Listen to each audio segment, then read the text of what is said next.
Injil tidak dibatasi, tidak dipagari oleh apapun juga. Semua etnis, budaya. Kristus hadir menolong dan menyelamatkan. Itulah kasih tanpa batas.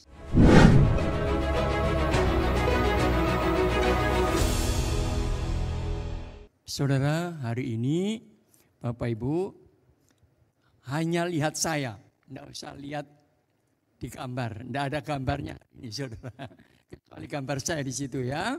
Saudara, tema pagi ini adalah misi tanpa sekat. Ya, mari kita membuka firman Tuhan, dua bagian Alkitab. Yang pertama di dalam Matius 15 ayat 21 sampai 28. Injil Matius pasal 15 ayat 21 sampai 28. Saya membaca yang ganjil, Bapak Ibu ayat yang genap. Lalu Yesus pergi dari situ dan menyingkir ke daerah Tirus dan Sidon.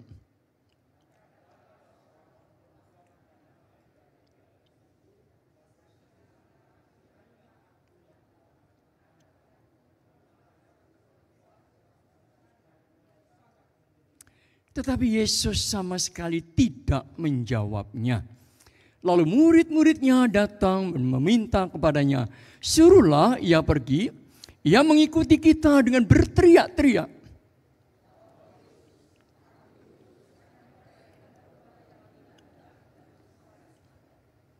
Tetapi perempuan itu mendekat dan menyembah dia sambil berkata, Tuhan, tolonglah aku.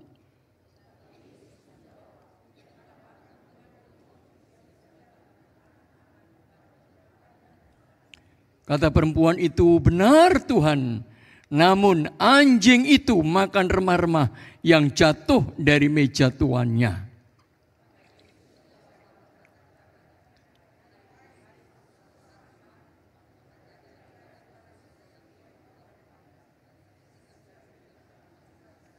Ya, kita lanjutkan kitab Injil Markus. Markus, Bapak Ibu sekalian, pasal 7 ayat 24 sampai 29. Ya, Markus 7 ayat 24 sampai ayat 30.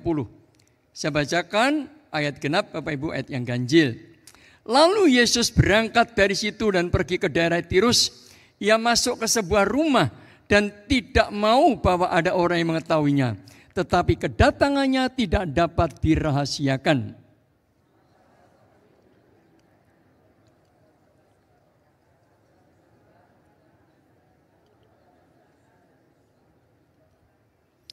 Perempuan itu seorang Yunani bangsa Sirofenisia. Ia memohon kepada Yesus untuk mengusir setan itu dari anaknya.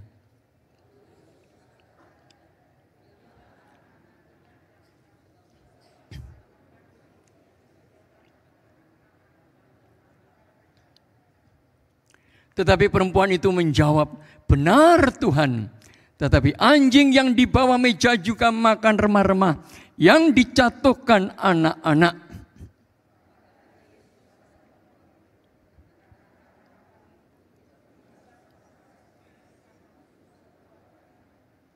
Perempuan itu pulang ke rumahnya, lalu didapatinya anak itu berbaring di tempat tidur, sedang setan itu sudah keluar. Ya. Nah, baik Bapak Ibu sekalian, kita sudah mendengar, membaca firman Tuhan kedua kisah ini. Saya yakin Bapak Ibu sudah sering mendengarnya ya.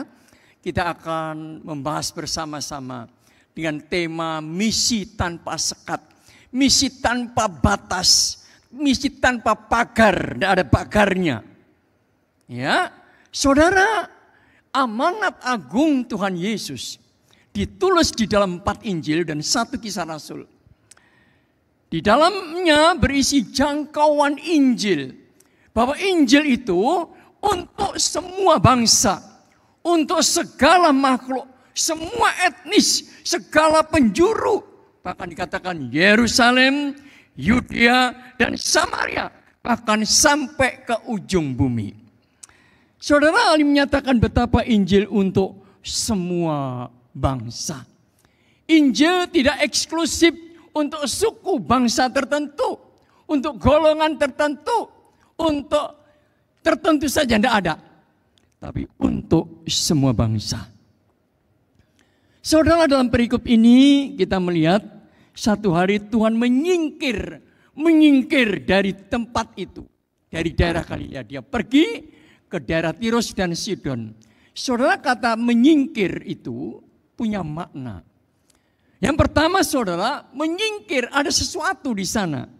Kalau saudara, satu hari saya di Tanjung Bunga berangkat, ada kerumunan, saya menyingkir ke pinggir, ada sesuatu. Saudara, orang Yahudi yang pertama-tama menerima keselamatan, justru mereka menolak Tuhan Yesus. Mereka terus-menerus mengkritik pelayanan Tuhan Yesus. Mengkritik apa yang menjadi ajaran Tuhan Yesus. Saudara, Tuhan Yesus mungkin tak tahan melihat orang-orang ini. Dia menyingkir. Dia ingin menenangkan diri, tapi sebenarnya dia pergi ke tempat yang lain. Saudara, bangsa Yahudi, mereka memuliakan Allah, tapi hatinya jauh dari Tuhan. Tuhan Yesus datang kepada miliknya sendiri, tapi miliknya itu telah menolak dia. Maka Tuhan Yesus mengabarkan Injil ke daerah Tirus dan Sidon. Saudara, daerah ini merupakan daerah yang kontroversi dengan orang Yahudi. Daerah ini daerah yang dianggap najis, yang dianggap kafir oleh bangsa Yahudi. Bangsa Yahudi menganggap diri umat Allah, pilihan Allah, orang yang mengenal Allah, bangsa lain tidak ada. Saudara, betapa dia meremehkan, menghina bangsa-bangsa lain. Ini satu keegoisan dari suku bangsa Yahudi. Semoga ini tidak ada pada kita, saudara. Ya, saudara, Tuhan Yesus di sini melihat betapa orang Yahudi hanya melihat luarnya itu, suku itu. Tapi Tuhan Yesus melihat hati yang membutuhkan Injil Tuhan. Saudara, di sini kita lihat penginjilan Tuhan Yesus melintasi budaya. Tuhan Yesus menerobos di tengah-tengah suku bangsa yang lain. Dan dia menunjukkan Allah membenci dosa, tapi Allah mengasihi orang berdosa. Saudara, ini harus perlu kita ketahui. Tuhan membenci dosa, betul. Tapi Tuhan mengasihi orang berdosa. Siapa yang tidak berdosa? Tidak ada. Semua dikasih Tuhan. Saudara, dikasih Tuhan Yesus. Di Sidon dan Tirus, Tuhan Yesus melihat ada kebutuhan seorang perempuan yang datang kepadanya karena anaknya sakit kerasukan setan. Kalau kita melihat kisah ini seolah perempuan ini yang datang kepada Tuhan. Tapi sebenarnya Tuhan Yesus yang duluan datang kepada dia. Tuhan Yesus pernah berkata, anak manusia datang untuk mencari dan menyelamatkan yang hilang. Dia selalu punya inisiatif, saudara. Tuhan Yesus pernah satu hari waktu di daerah Samaria, tempat lain juga, Tuhan Yesus menyingkir ke Samaria. Dia berkata, aku harus melintasi tanah Samaria. Pada Samaria itu adalah musuh bebuyutan orang Yahudi. Saudara, disitulah aku tahu di sana orang membutuhkan. Orang ingin dilepaskan dari belenggu kuasa dosa, kuasa gelap. Selalu di sini, saudara, inisiatif dari pihak Tuhan. Keselamatan tidak pernah dari pihak manusia. Keselamatan dari pihak Allah yang datang ke dalam dunia. Saudara yang dikasihi Tuhan. Yang mengherankan, saudara, ini adalah wanita, dikatakan orang Yunani, wanita Kanaan. Saudara lihat di dalam kitab Yosua. Ketika Yosua menghancurkan kota Yeriko, setelah itu dia berkata, aku bersumpah, barang siapa membangun, terkutuklah orang yang membangun Kanaan ini. Dengan kata lain, daerah ini ada daerah terkutuk. Tapi Tuhan Yesus datang kepadanya. Memang secara bangsa ini terkutuk. Tapi Tuhan melihat di dalamnya ada orang-orang yang membutuhkan dia. Ganti saudara sekalian yang dikasihi Tuhan, seandainya Tuhan Yesus tidak datang ke situ, pasti perempuan itu tidak datang kepada dia untuk diselamatkan. Saudara, kita lihat permintaan perempuan Kanaan ini. Dia sangat mendesak dan berkata, ia berseru dengan sungguh-sungguh kepada Yesus dalam permohonannya, anakku perempuan kerasukan setan dan sangat menderita.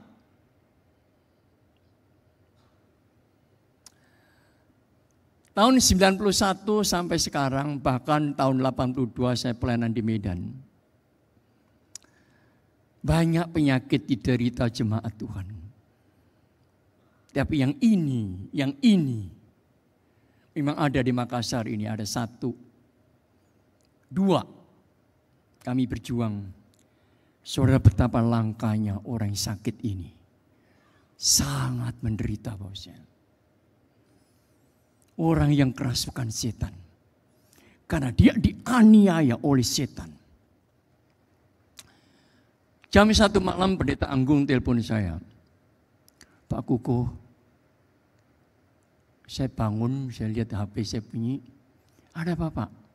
Wah, ada tugas Pak. Ke tempat ini dan saya mau sebutkan. Oh gitu Pak, ya oke. Dani jaga adik, papa mama pergi. Kami berdua berangkat ke rumah itu. Saya sama Pak Anggung dan Bu Martina, kami berempat. Berjuang mengusir setan anak ini. Dari 1 sampai jam 3 pagi saudara. Akhirnya dia menggeledak. Dia lemas dan disembuhkan itu. Saudara, waktu itu aduh lelahnya kita saudara. Ibu-ibu, Bu Martina, Bu Kuko terus nyanyi dalam nama Yesus ada. Dalam nama Yesus iblis juga untuk kami berdoa. Yang 2 orang memuji Tuhan terus nyanyi doa. Jam 3 lepas akhirnya setan. Ya, betapa melelahkan. Kemudian saudara, yang kedua, alami siang-siang, Pak, ini karyawanku sakit nih. Sakit apa? Perutnya sakit, dadanya sakit. Sudah ke dokter, tidak sembuh. Tolong coba ke sini. Saya ini, oke. Wah, ini ada lain ini. Saya lihat tangannya menggenggam terus begini, saudara. Tangannya begini. Oh, ini sudah ini. Oke, siap ya. Ayo kita akan berdoa. Kami nyanyikan puji-pujian, berdoa di dalam nama Yesus. Wah, saudara. Lama akhirnya dia menggelepar, saudara. Menggelepar betul. Dada perutnya sakit itu bukan sakitnya perut. Tapi iblis menyerang perutnya. Sampai sakit. Angin lemas saudara. Setelah lemas ini cengkeramnya kita lepas. Saudara. Setelah lepas. Dia punya anjing langsung ngomong. Wah betul ini. Saudara sekalian kita tidak usah takut ya. Firman Tuhan mengatakan apa? Roh Tuhan yang ada padamu lebih besar dari semua roh dalam dunia ini. Amin. Yesus sudah mengalahkan, sudah bangkit dari kuasa dosa, mengalahkan kuasa maut dan kuasa. Aduh, tidak bisa jawab. Kuasa. Ampun Tuhan Yesus. Barusan Paskah lupa Manci. Ampun. Tuhan Yesus mengalahkan kuasa dosa, kuasa maut dan kuasa iblis. Itu kau tidak tahu bagaimana itu. Bagaimana KKR sudah. Oh Tuhan Yesus, tolonglah saya. Saudara, Yesus sudah mengalahkan kuasa iblis. Saya mengusir setan dengan kuasa apa? Kuasa Tuhan Yesus, saudara. Tanda bukan pakai kungfu. Saudara nonton film kungfu. Pakai kungfu tidak bisa. Pakai kungfu. Hanya kuasa Tuhan Yesus. Mari kita melihat di sini. Saudara, kesusahan orang anak juga menjadi kesusahan orang tua, betul. Banyak orang melihat anaknya sudah kayak kerasukan, sudah tidak sadar, sudah bawa aja rumah sakit dadi. Mau buang aja sana. Tapi ibu ini sangat sayang anaknya. Ya, dia membawa anaknya kepada Tuhan Yesus. Dia datang dengan iman dan mohon belas kasihan. Kasihanilah aku ya Tuhan, anakku, anak Daud. Saudara, ia mengaku Yesus anak Daud. Saudara, bayangkan imannya ibu ini. Padahal dia bukan orang Yahudi. Dia orang Kanaan. Tapi dia melihat ada janji Allah kepada bangsa Yahudi. Janji datangnya Mesias melalui keturunan Daud. Dan ibu ini percaya akan janji itu. Saudara, meskipun dia bukan orang Yahudi, namun dia percaya janji Tuhan melalui Mesias. Ia memohon belas kasihan. Kasihanilah aku. Ia tidak bisa membatasi apa yang dikatakan Tuhan Yesus. Belas kasihannya buat anak-anaknya. Saudara, yang dikasihi Tuhan, setiap sakit penyakit kita bisa membawa kepada Tuhan Yesus. Hanya Tuhan Yesus jawaban pertolongan kita. Ya, seringkali kita sakit, langsung ya kemana-mana. Dia lupa bawa nomor satu kepada Tuhan Yesus.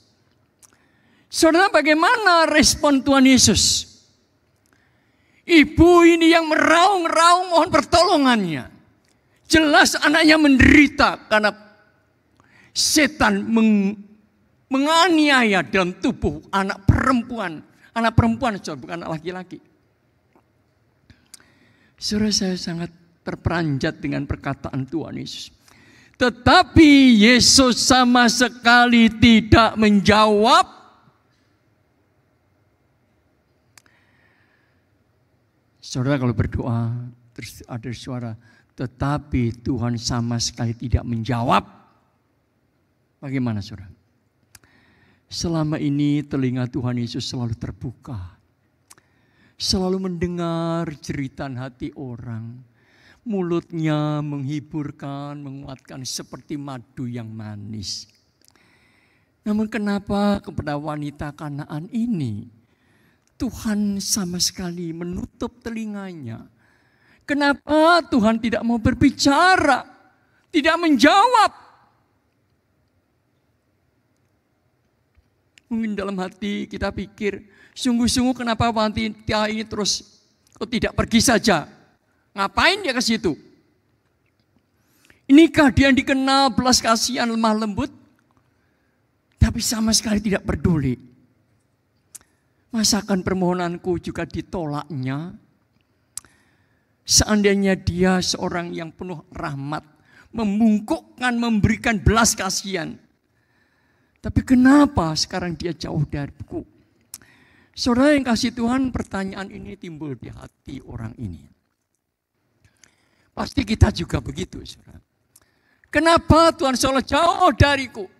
Aku sudah berdoa, sudahlah, stop, tak berdoa lagi. Untuk apa aku berdoa? Tidak didengar. Apakah betul Tuhan tidak mendengar? Saudara, Kristus tahu apa yang dilakukannya. Kristus tidak menjawab. Supaya wanita ini sungguh-sungguh memohon kepadanya.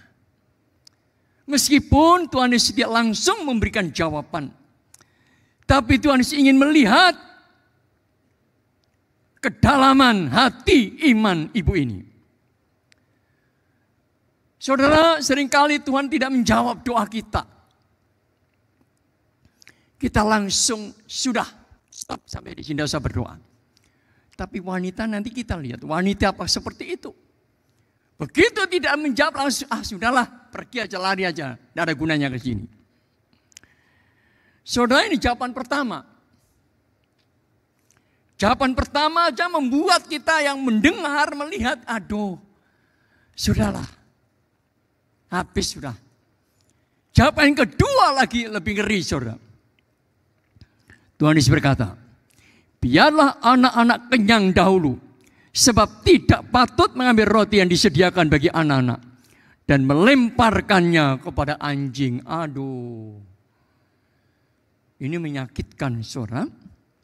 Semua pelayanan Tuhan Yesus hampir tidak pernah menjumpai tanggapan, respon seperti ini. Biasanya Tuhan Yesus mendukung, Tuhan Yesus menguatkan. Tapi kenapa ini jawaban ini sungguh mengecewakan? Jawaban ini sebaliknya bisa mematahkan semangat saudara. Mengapa Yesus berkata demikian? Saudara sekalian, saya yakin saudara juga melihat, aduh, kenapa Tuhan, kenapa begitu? Penuh pertanyaan saudara dengan problema-problem. Jangan-jangan aku juga digitukan oleh Tuhan. Apa alasan Tuhan berkata demikian? Yang pertama saudara, Tuhan Yesus tidak menyinggung perasaan orang Yahudi. Ini orang Yahudi masih dihargai saudara. Dengan berbuat baik sebesar-besarnya dan seterang-terangnya kepada wanita Kanaan ini. Hal yang kedua saudara, Tuhan Yesus hendak menguji iman wanita Kanaan ini. Saudara yang kasih Tuhan, Tuhan Yesus tahu, ia tahu apa yang ada di hatinya. Yesus mengetahui kekuatan wanita ini seperti apa. Seberapa ia mampu bertahan sebelum akan menerima anugerahnya. Saudara, Yesus berbuat demikian untuk melihat kemurnian iman wanita ini. Dalam Alkitab beberapa kali Tuhan menguji iman hamba-hambanya. Abraham pernah diuji kemurnian imannya. Disuruh oleh Allah perintahkan, mempersembahkan anak tunggalnya. Itu kayak petir menggelegar. Sesuatu yang mencambuk hati Abraham. Saudara. Dari tempatnya ke Gunung Moria sekitar 3 hari. Hari pertama dia bisa membatalkan. Hari kedua dia bisa pikir-pikir, aduh mati aku. Dia bisa membatalkan rencana itu. Hari ketiga. Tapi akhirnya tetap maju. Sampai terakhir perkataan memilukan Abraham. Papa, kayu bakar sudah ada papa.